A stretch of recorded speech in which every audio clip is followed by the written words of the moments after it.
Hello there, my fellow planning enthusiasts. Welcome to Hitch and Hitched. I'm Win, and today we are diving into a topic that's been a game changer in my life, which is hybrid planning. Here we have digital planning tools with their slick screens, real-time updates, and the power to sync seamlessly across devices. And in this corner, we've got the trusty paper planners, timeless, tactile, and perfect for adding that personal touch. But here's the twist. Today, I'm going to reveal why it's not about choosing one over the other, but it's finding the perfect harmony between these two worlds. So whether you are a digital devotee, a paper planner fanatic, or just curious about finding the perfect balance, stick around because you won't want to miss this. So let's start with the pros and cons of digital planning, shall we? So, one of the biggest advantages in digital planning is accessibility. Your plans are just a tap away, whether you are at home, in the office, or even on a vacation. And the best part is changes you make here sync instantly across all your devices. No worrying about outdated info. Plus, digital planners excel at organization. You can search for specific tasks or dates with ease, making your life more efficient. And let's not forget about the integration. Digital planning seamlessly blends with other productivity apps, streamlining your workflow. But like everything, digital planning has its downsides. First, the distractions. Those constant notifications pull you away from your plans and tasks. How many of you are guilty picking up your device to do something important but end up scrolling mindlessly on Instagram only to realize that you have just spent the last 30 minutes scrolling and forgot what you were supposed to do? And also, let's not ignore the elephant in the room, the technical glitches. A dead battery or a crashed app can be a real buzzkill, especially when you are doing something very, very important and urgent. So let's look at the pros of paper planning. There's something undeniably satisfying about the tactile feel of paper. It engages your senses in a way digital cannot. Studies suggest that physically writing things down enhances memory retention. It's like a brain workout. Plus, it provides a sense of satisfaction when crossing off completed tasks. With paper planning, you get a break from scenes, reducing eye strain and digital fatigue. And let's not forget the aesthetic appeal. Paper planners can be a creative outlet with the ability to decorate and personalize pages. I love using cute stickers and unleash my creativity in my planners. It's like a me time in my own world. But of course, paper planning isn't without challenges. First, there's the limited accessibility. If you forget your planner at home, you might feel a bit lost. I hated that when it happens. Also, paper planners can be bulky and difficult to transport, and mistakes are not as easily corrected as with digital planners. Lastly, paper planners lack the search ability and the digital organization features that you find in the digital tools. So now that we have explored the pros and cons of digital and paper planning, it's time to unravel the true magic, the power of hybrid planning system. With hybrid system, you have the flexibility to choose the medium that suits your task, your mood, and your lifestyle. Imagine scheduling appointments on your digital calendar while doodling and brainstorming your creative ideas in your paper planner, all in perfect harmony. Studies have shown that combining digital and paper planning can boost productivity by helping you focus on the task at hand. And the best part, you can effortlessly sync key information between your digital and paper planners. Customization knows no bounds in a hybrid system. Add stickers, tabs, or your favorite pens to make it uniquely yours.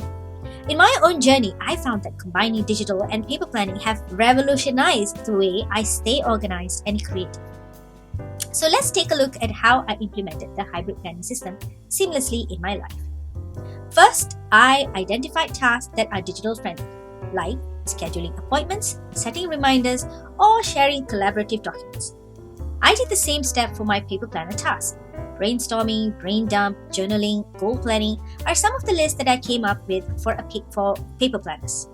The list may be different from you. Based on this list, I decide which one I want to put it in my digital planner and which one goes in my paper planner. I try not to put so much in my paper planner because I will not be able to take it wherever I want. I sync critical dates and information between my digital device to my paper planner, and please note that the digital calendar can hold a lot of scheduled appointments, whereas the paper planner can only fit certain amount of appointment in one date box. So I only jot down the important ones in my paper planner. Some of the list of things that I put in my digital planners are appointments, reminders, grocery lists, repetitive reminders, and habit trackers. As for paper planners, goal planning, monthly budgets, brain dumping, and monthly master task list. I'm pretty sure that we have loads of to-dos, but trouble keeping track of it. So I like to do brain dump on paper, then transfer it to an app called Things3. Things3 is one of the best task management apps out there. So in Things3, I segregate them according to its area. Some of the tasks that I've listed cannot be done immediately, so I will put it in someday list. I want to be able to see these tasks when I'm doing my weekly, monthly, and yearly review. That's a whole process to it. Let me know if you're interested to know my review process for this. Tasks that did make into the month's list, I will list it in my paper planner on the month's master task list. You might think that this entire process looks like it's being repeated.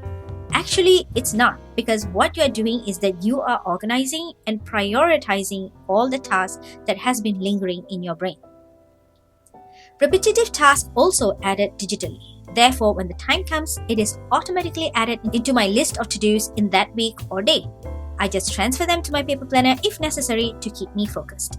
This way, I can reserve my brain to work on other important things. My paper planner comes in handy when I'm in deep work mode. I don't want any other distraction. Therefore, paper planner does not have all those annoying notifications popping out from my device. I know I can always turn my device off or set it in working mode, but as I mentioned before, using the paper planner gives me a totally different vibe, and I love crossing off my to-do list on paper planner. Well, balancing the two mediums can be a challenge. There are questions in your head. How much do you rely on each? How do you avoid falling behind? And redundancy. How do you prevent double entries? Well, here are some strategies to help you conquer these challenges.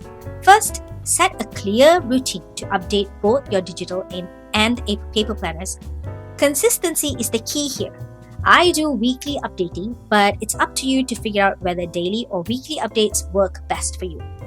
And leverage digital tools. Set reminders and alerts to ensure you don't miss important tasks or appointments. Use each medium for what it excels at. Digital for efficiency, paper for creativity. And always remember, Rome wasn't built in a day, and neither is a perfect way of planning. It's all about progress.